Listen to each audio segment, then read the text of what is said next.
Hi, I'm Mike Beliveau, and today we're back in the shop. And I'd like to talk to you about Smith & Wesson's Model 13 revolver. And this has a distinction of being the last revolver officially issued to FBI agents. And, of course, the Model 13 did not jump onto the scene out of nowhere. It was just the last step in the evolution of arming FBI agents in the revolver era. So let's go back to the beginning and see how it all started. You know, in the early days of federal law enforcement, there were no training standards. And as a result, the quality of applicants could vary widely for law enforcement positions. So in 1892, Theodore Roosevelt made what was then a novel suggestion that perhaps federal law enforcement officers' applications should include a marksmanship test, and that only those who shot accurately should be hired to be federal law enforcement agents. That seems pretty reasonable on the face of it, but boy, it engendered a ton of pushback. And my favorite criticism of that, my favorite piece of pushback, I'm going to read to you. Charles Bonaparte, who, and by the way, Teddy Roosevelt at the time was the head of the Secret Service, of the Civil Service Commission. So, I mean, he had some standing to make that recommendation. Charles Bonaparte, who would later be Theodore Roosevelt's Attorney General, came back and said this, and I love this. Roosevelt should have had the men shoot at each other and then given the jobs to the survivors. I just love that. But I think it's indicative that Roosevelt did not hold a grudge because he made him Attorney General later on. But I just thought that was great. He should have them shoot at each other, and whoever survives, he gets a job. That's probably the way we ought to do things today. It would probably cut down on the applicant pool quite a bit. You'd have to really be dedicated. In 1908, when Bonaparte was the Attorney General, and yes, by the way, he is related to Napoleon Bonaparte, but when Bonaparte was the Attorney General, he realized that he didn't really have an investigatory arm. So he hired a handful of investigatory agents who worked directly for him. And from that tiny seed eventually grew the massive FBI that we know today.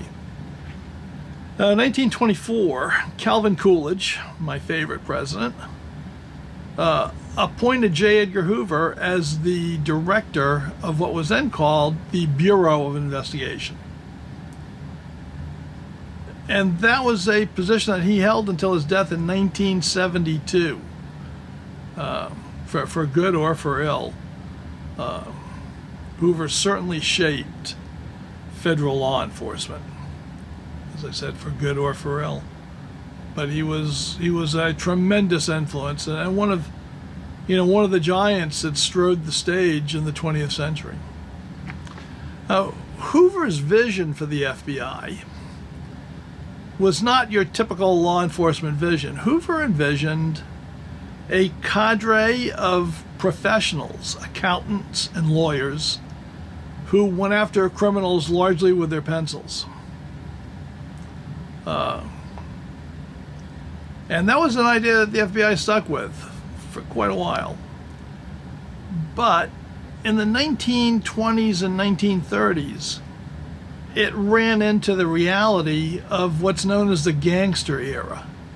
That was the era of Bonnie and Clyde, Pretty Boy Floyd, Machine Gun Kelly, John Dillinger, Ma Barker and her boys. These were gangs that, thanks to the automobile, could rove interstate. They were armed to the teeth. BARs, Browning automatic rifles, Thompson submachine guns, you name it. They're the latest weaponry. And they were not afraid to shoot. So Hoover realized that his boys with their law degrees and their accountant degrees might be at somewhat of a disadvantage when facing up to these guys. So he kind of leavened the ranks of the FBI by hiring a group of experienced gunfighters. And these are guys like Jelly Bryce, who, in fact, a number of guys came from the Oklahoma City police force, from their detective unit. These were guys who'd been fighting and killing gangsters for years, and they knew how to use their guns. And he hired a bunch of them. So while the accountants followed the paper trail when the shootouts were happening, these guys were at the forefront. Now, back when the FBI was still the Bureau of Investigation, agents were issued Colt police positive and pocket positive revolvers, chambered in .32 Smith & Wesson. This was Director J. Edgar Hoover's personal Colt pocket positive in .32 Smith & Wesson. Like a lot of them that were issued to the FBI, it had a bobbed hammer so it wouldn't snag. And really, it is just a beautiful little gun. And this is really a holdover from 19th century thinking, which was that .32 caliber was the appropriate caliber for police. That thought disappeared during the gangster era. Those gangsters were shooting .45 ACPs, .357 Magnums, machine guns, right? So it's pretty obvious that .32 Smith & Wesson, might be handy to have if you were going to shoot another accountant, but might not be the best thing to take into a gunfight. Now, luckily, the FBI, throughout its history, allowed its agents to carry personal firearms. Eventually, they had a policy on that. The firearms had to be approved by the department, checked over by a department gunsmith, and all work that was done on them subsequently, any gunsmithing, had to be done by an FBI gunsmith, which they had a fantastic gunsmithing department. I mean, they could turn out a custom gun down there, so they could put almost any mod that you wanted on your revolver. If you wanted the hammer bobbed, you wanted the grip frame rounded, whatever you wanted, trigger guard cut away, they could do it. If it was a mod that they approved of. They didn't approve of everything because, like, for instance, trigger shoes were not allowed because they could interfere with the trigger pull, particularly in double action. So they had a number of things they didn't allow. They didn't allow plastic grips. They didn't allow stag grips because they had experience with pieces breaking off and jamming the action. So they had a series of what they would allow, but quite a few guys like Jelly Bryce, Doc White, those gunfighters I was talking about, a lot of them carried .45 ACP 1911s, and a lot of them also carried, after 1935, Smith & Wesson certified .357 Magnum revolvers. When the FBI was officially formed in 1935, the initial issue revolvers were Colt Official Police and the Colt Pocket Positive 32. So the Official Police were 38 Specials, and the Pocket Positives were 32. And initially, Colts were issued, and pretty soon Smith & Wesson Model 10s, then known as the Military and Police Model, and 38 Special were added to the mix. By the end of World War II, Smith & Wesson had pretty much supplanted Colt as the FBI's revolver. The Smith & Wesson Military and Police are now known as the Model 10 and 38 Special. A lot of these were issued, just like mine, with the pencil barrel 4-inch and with a grip adapter. Those were generally fitted by the gunsmiths at the FBI. As I said, agents were allowed to carry personal revolvers. In the 30s and 40s, the Smith & Wesson .357 Magnum on the end frame, the Model 27 now, or Model 28, they were a big choice by agents because they could penetrate the heavy car doors of the era, and they could even penetrate an engine block and disable a late car. And gangsters of the era were highly mobile. They were interstate operators traveling the highways of America in fast cars, and they weren't afraid to shoot their way out of jurisdictions. So the .357 Magnum was pretty popular. In later years, in the 50s and 60s, a lot of officers, or agents I should say, privately bought Model 19 Smith & Wessons, which was the K-frame .357 Magnum revolver, because it was lighter but just as powerful. So as we go through World War II into the 50s, the Smith & Wesson Model 10 military and police with a 4-inch barrel and square butt was the issue revolver, which all new recruits got. Now the problem with those Model 10s was the 4-inch barrel and the square butt and just the overall heaviness of the gun. A lot of F.B.I. agents spent almost all their time in the office, and they just didn't like lugging around those Model 10s. So Snubnose revolvers became quite popular. The Smith Wesson Bodyguard, aka the Model 49, was an officially issued snubnose revolver. The F.B.I. issued that to agents on special assignments. It was a 5-shot J-frame snubnose revolver, 1.87-inch barrel. One of the things that it had going for it is it was a snag-free revolver because it had a shrouded hammer. Now, unlike, say, the 642, which is a hammerless design, this had a hammer. It was covered over by a shroud that was open on top, so you could actually reach in and thumbcock it. You get enough of a grip on it if you had to, but it wouldn't snag on, say, your pocket or your clothing if you were carrying it. So this was a pretty popular choice with agents. A lot of them were issued, and a lot of them were bought on private purchase for carry. In 1965, Smith & Wesson released the Chief Special as the stainless steel Model 60. This was the first stainless steel revolver that the F.B.I. issued. It's another 5-shot J-frame, 1.875-inch barrel. Now this has an exposed hammer, just a normal hammer right out there. But it was a very popular choice. It was very light, highly concealable, easy to carry. But one of the problems that the Bureau started running into is that those short, sub-2-inch snub-nosed revolvers were not that easy to shoot accurately. So when it came time to do their annual qualifications, agents would show up at the qualifications with their 4-inch Model 10s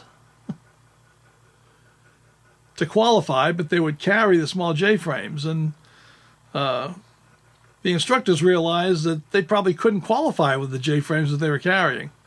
So they made a rules change that said agents had to qualify with every gun in their official inventory. So if you had a private purchase gun that you were carrying, that had to be approved by the F.B.I. for you to carry it. So it was on your record that that was a gun that you had for carry. So if you had 20 of those, you had to qualify with all 20 of your carry guns, just to make sure that you could really do it. In the mid-70s, the Bureau decided to compromise and order Model 10 .38 specials with 2.5-inch barrels to give agents a easier to carry, more portable option that would still be a 6-shot and capable of +P fire revolver. That just did not work out. Those guns were not good pointers. Agents had a lot of accuracy problems with them. They were just not popular with the agents at all. However, the next gun that the F.B.I. issued ended up being one of the most popular guns ever issued. and that was the Model 13. Now, the Model 13 is a .357 Magnum variant of the Model 10. So it really looks just like the Model 10. It just has slightly longer cylinder, so it can accommodate .357 Magnum rounds or .38 Special rounds. And the configuration that the FBI mostly issued was a 3-inch barrel, of course fixed sight, round butt with a grip adapter.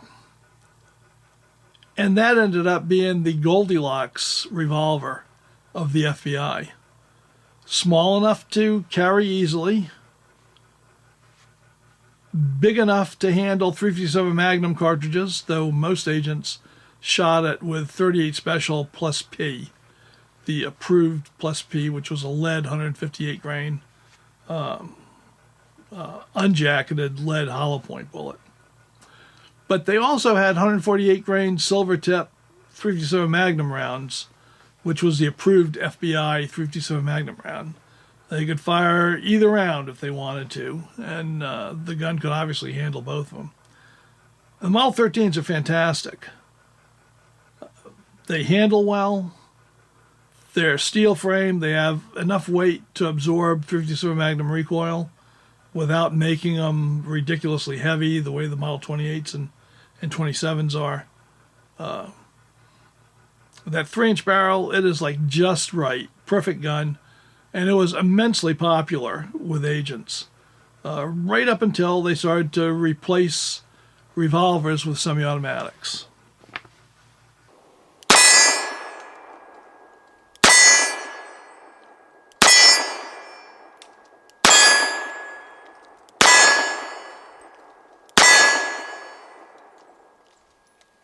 That brings us to the end of our story. In 1989, the Bureau was phasing out revolvers in favor of semi-automatic pistols.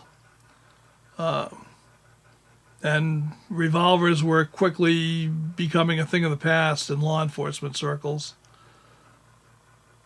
But the Model 13, and there are plenty of them out there, remains an excellent revolver. It's fixed-sighted, so it's rugged, can't be knocked off a zero. Every one I've had shoots right where it's pointed.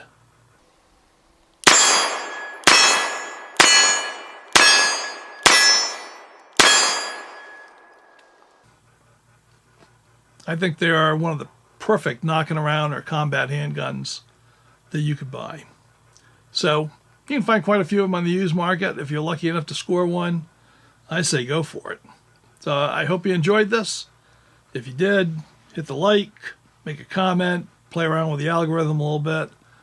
And until next time, bye.